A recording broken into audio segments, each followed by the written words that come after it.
I am very happy to welcome you to all to a very special episode of the video podcast today because we have the founder and the guy who runs everything from Startuprad.io with us and who's giving us kind of a behind the scenes look and the plans for the future. So you may know my voice, which is I'm Christian from New York, the guy who's the co-host of the Startuprad.io. But with us is Jörn, and we are in beautiful New York and took the opportunity to talk about the future of the project. So hello, Jörn. Thank you. Very kind welcome. Yes, and we decided that we want to make this a bit also about your personal background because probably readers don't or listeners don't really know this. Tell us how you got into this whole podcasting thing in the first place. Well, where do I start? Well, I did my national service as a EMT. Then I started a vocational training at a bank, and then I started university. And during university, I was already a person who was interested in startups, in entrepreneurship, in consulting. So I started a junior enterprise, meaning an enterprise consisting only of students to advise local merchants, local companies, small businesses, medium businesses on certain topics. Then I moved to China for my internship with the Chinese government. And during this time, I started a language school, which then turned out a language school chain with 5 branches on top in China together with a friend on the ground there. And then I came basically for 1 year to the United States, where I did my bachelor's at Midwestern State in Wichita Falls in Texas, not Kansas, Texas. And by the way, go Mustangs. After that, I started working in consulting, especially capital markets, banking, like asset management, everybody that's basically tossing around the money of other people. And during this time, I got approached by a very good old friend. And he said he knows another person who's looking for like a co-host of a podcast. And I told him, okay, I joined it for 1 or 2 episodes, which turned out to be from summer 2012 till end of 2017. So a little bit more than 5 years. And it was Startuprad.io, the now defunct German channel of Startup Radio, which I was referring to a lot before. Okay. Yeah, I have to apologize if someone was hearing my zipper. It's just too warm in here. But anyway, I like about this that probably your way into this wasn't like a traditional journalist's way, but more you came more from the entrepreneurial side of things, and you have, I think, a very practical approach to getting the stuff out there. People definitely see this when something is not really 100% cut. It's sometimes a little bit edgy. I admit that. I'm not a video producer by heart. I'm not a journalist. I'm moving a little bit into both directions, but basically I'm a business guy. I'm more interested in what's behind it, the logic, but actually I also realized I also love to talk to successful entrepreneurs, how they made it, hear their stories and stuff like this.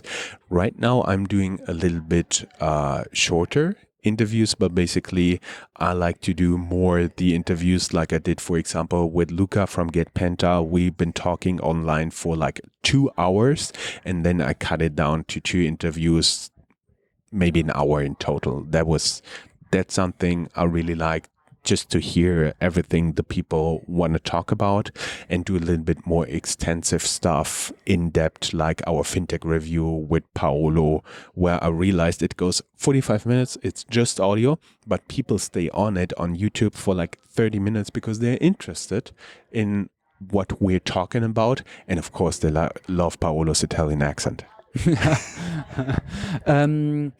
What would you say are one or two things that you learned, probably especially in the last year when the whole project grew a bit more, in terms of how to start your own endeavor yourself? Because I mean, in the end, it's also a little startup.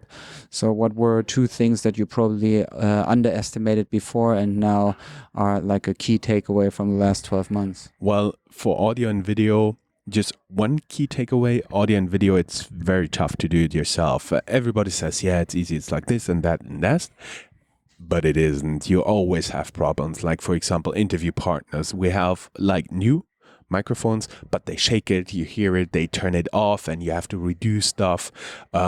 Cameras, SD cards are not working.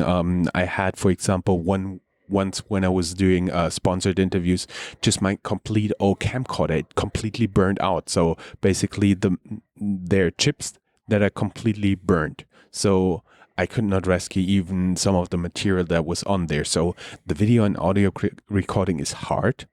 I'm getting better. I know this, but it's still not perfect. That was the first part. And the second part is you have to work long and consistently. So that means like the first podcast was listened to by like 300 people when I did the first one back in 2014. But I have to work very hard on each episode, not only in getting it together, but also in promoting it. Like I have other people who share it. I do promotions in AdWords, in YouTube, in Facebook, and whatever. And so basically it's not only the production is hard, but also bring it to the right people to grow your subscribers.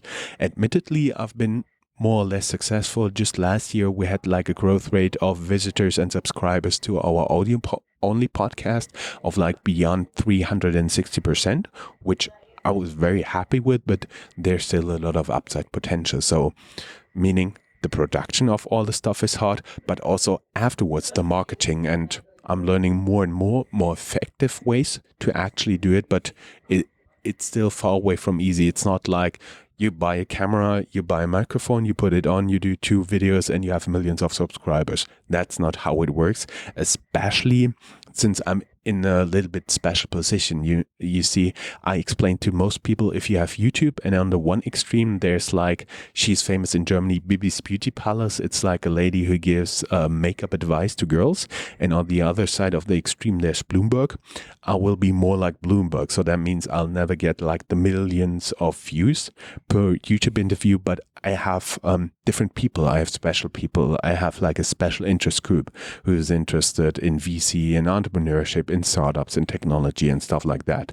So that said, I always want to be more like Bloomberg, more a little bit behind the scenes, more a little bit in depth, more a little bit in rooted in hard data, for which I also started some initiatives to get them together, rather than just doing, hey guys, halalala, makeup, tralala, whatever. Yeah, sure. I mean, but also, I mean, these videos come across as very easy and like very authentic, but I think also they are surprisingly, they have a surprising production value in the end, and all their like fake authenticity in the end is very carefully curated and anyway. What I really like about what you said is, I think the fact that if you start something, you also have to be very forgiving to yourself, because you will make all these mistakes and like technical stuff won't work, and you will realize, well, it's not there where where I want it to be, and yet you keep at it, and you have to do it all the time, and the consistency, so that things can grow over time.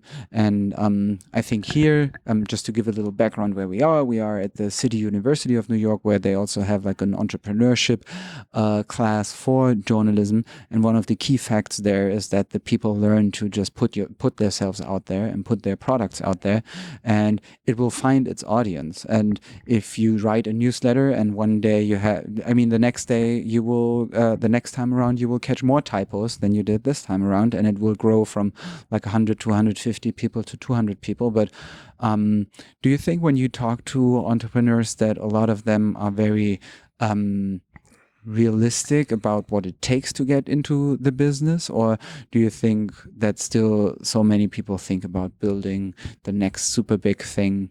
Like, what do you think is like the general mood of most of them? The people I meet are very diverse, like people all over the world. There's some people, like a handful, who understand to make beautiful PowerPoint presentations, and their business model is to raise venture capital with it. And then there are other very dedicated people who run, for example, regular meetups besides what they're doing just to encourage other people to start startups, to get interested, to advance their interest in meeting other people. So there's everything in between those extremes. Yeah. Yeah. And and then there are like the people who are like more educated, who are really data driven, and then there are the also the gut people who just make it by gut feeling. And I would say I'm between both of them. Okay. Here you always say you need a hipster, a hacker, and a hustler. That's fine. So three roles, and probably to sum things up. Like, what is something looking into the future that you can already tease what's happening, or what is your next big stretch goal for where the whole project is going to go?